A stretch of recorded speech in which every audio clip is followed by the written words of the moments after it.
Shalom jemaat Tuhan. Hari ini kita belajar bersama dari Yeremia pasal 6 dengan tema penguji spiritual. Sebelum itu mari kita memohon pengajaran atau bimbingan dari Tuhan untuk belajar. Ya Allah, Engkau yang sangat mengasihi kami, yang berkenan mengajar kami dengan sangat banyak hal tentang Engkau, tentang apa yang penting bagimu, apa yang Engkau pikirkan tentang kami, dan apa yang Engkau kehendaki dari kami. Tuhan, kami sungguh-sungguh ingin semakin mengerti hatimu, mengerti apa yang Engkau tuntut dari setiap kami. Karena kami yakin dan percaya dan sadar bahwa Engkau ingin setiap kami menjadi semakin hari semakin berkenan di hatimu, semakin baik di hadapanmu, karena Engkau ingin kami sempurna di hadirat Engkau. Untuk itu Tuhan, ajarilah kami dengan kebenaran firman-Mu. Kami berdoa memohon dalam nama Yesus Kristus. Amin. Hal yang paling menakutkan dalam hidup ini adalah ketika Tuhan telah menentukan malapetaka.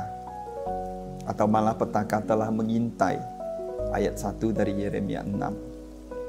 Bayang-bayang senja sudah memanjang, ayat 4. Terlebih ketika Tuhan mengatakan, terimalah hajaran, aku tidak menarik diri darimu, ayat 8. Apabila kondisi ini terjadi, hamba Tuhan pun akan sangat gelisah, sebab hamba Tuhan juga akan penuh dengan murka Tuhan, ayat 11. Dalam keadaan seperti ini, murka Tuhan meluap-luap. Namun biasanya, hal seperti ini sudah terjadi sebelum orang-orang menyadarinya. Mungkin kita jadi bertanya-tanya, mengapa Tuhan yang adalah kasih bisa sedemikian murka? Mengapa Tuhan yang penyayang bisa berkata, aku telah menolak mereka, ayat 30. Hal tersebut bermula dari terus-menerus mengeraskan hati terhadap Tuhan dengan berpikir, kami tidak mengeraskan hati. Pengerasan hati terjadi justru dengan hati yang tidak terbuka untuk Tuhan. Ayat 10. Sehingga tidak dapat mendengarkan Dia. Hal tersebut terjadi karena tidak menyukai firman Allah. Ayat 10. Atau lebih tepatnya, lebih menyukai pemikiran manusia daripada firman Allah. Ketika Tuhan menawarkan jalan ketenangan bagi jiwa, mereka berpikir, kami tidak mau menempuhnya, ayat 16. Kami tidak mau memperhatikannya, ayat 17. Lebih parah lagi, firman Tuhan dianggap sebagai ejekan, ayat 10. Nah, inilah teguran keras yang Tuhan berikan kepada orang-orang Yehuda di zaman Yeremia. Teguran dan pernyataan kesalahan yang berasal dari Tuhan dianggap sebagai ejekan. Nah, kita jadi perlu menyadari bahwa apabila kita menutup hati terhadap firman Tuhan, kita sebenarnya sedang mengejek firman-Nya. Tuhan kecewa karena setiap orang, termasuk hamba-hambanya yang dipilih untuk mengurus rumahnya, mengejar keuntungan, ayat 13. Dan melakukan tipu daya, ayat 12. Akibat tipu daya mereka, setiap orang berpikir sudah melayani dengan baik dan pelayanan mereka berkenan di hati Tuhan. Akibat dari tipu daya para hamba Tuhan, umat Tuhan berpikir mereka hanya mengalami luka ringan spiritual. Ayat 14. Padahal mereka sudah mengalami penyakit spiritual kritis. Para hamba Tuhan meyakini mereka bahwa mereka baik-baik saja. Sehingga mereka tidak mau sungguh-sungguh memperhatikan firman-Nya. Firman Tuhan telah menjadi kata-kata yang dipilih dan pilah. Setiap orang mendengarkan apa yang mereka ingin dengarkan. Setiap orang melayani dengan mengerjakan segala sesuatu menurut keinginan hatinya, tetapi tidak mau memperhatikan apa yang Tuhan inginkan. Setiap orang bekerja keras melaksanakan tugas pelayanannya, tetapi tidak mau mendengarkan apa yang Tuhan ajarkan. Setiap orang giat melayani tetapi tidak melayani Allah. Atau lebih tepatnya, Allah tidak merasa dirinya telah dilayani. Allah tidak berkenan pada pelayanan yang ia terima.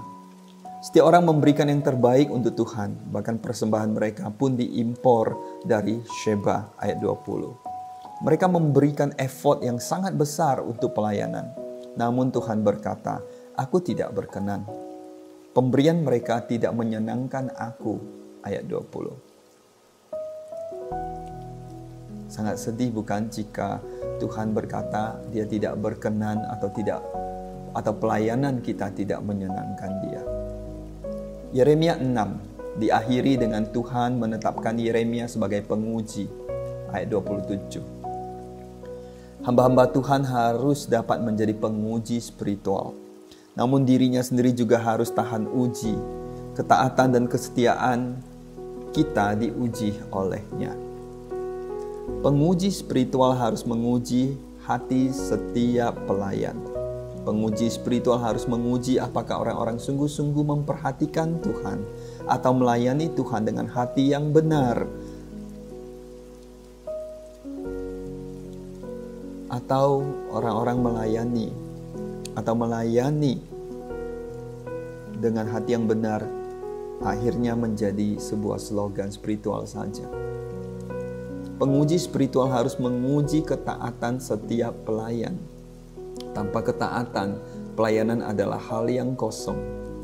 Penguji spiritual harus menguji apakah orang-orang mempelajari firman Allah atau hanya pemikiran manusia.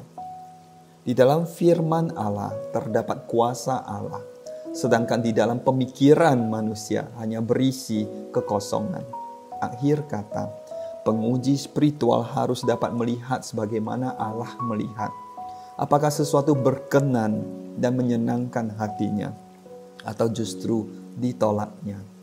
Pengujian spiritual berperan sangat penting dalam menjaga hati agar melayani menurut kehendak hatinya.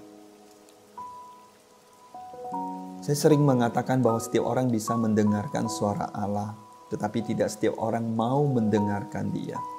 Setiap orang bisa mendengarkan firman Allah, tetapi tidak setiap orang mau menaati Dia. Karena untuk menaati Allah, seringkali kita harus meremukkan keinginan dan menghancurkan hati kita. Inilah yang membuat kita menutup hati terhadap Dia. Saudara terkasih, setiap kita dipanggil dan dididik Tuhan untuk menjadi penguji spiritual. Kita harus mulai dengan menguji keadaan spiritual kita sendiri. Apakah kita sungguh-sungguh beribadah kepada Allah? Apakah kita sungguh-sungguh melayani Allah? Apakah kita sungguh-sungguh memberikan pelayanan kita atau pemberian kita kepada Allah? Hal tersebut harus kita uji. Apakah kita peduli dan mementingkan apa yang Allah kehendaki, yang Dia kehendaki kita lakukan, atau kita melakukan apa yang kita inginkan, atau apa yang orang lain inginkan. Kiranya Tuhan menolong setiap kita untuk sungguh-sungguh menguji kondisi spiritual kita, menguji ibadah dan pelayanan kita. Amin.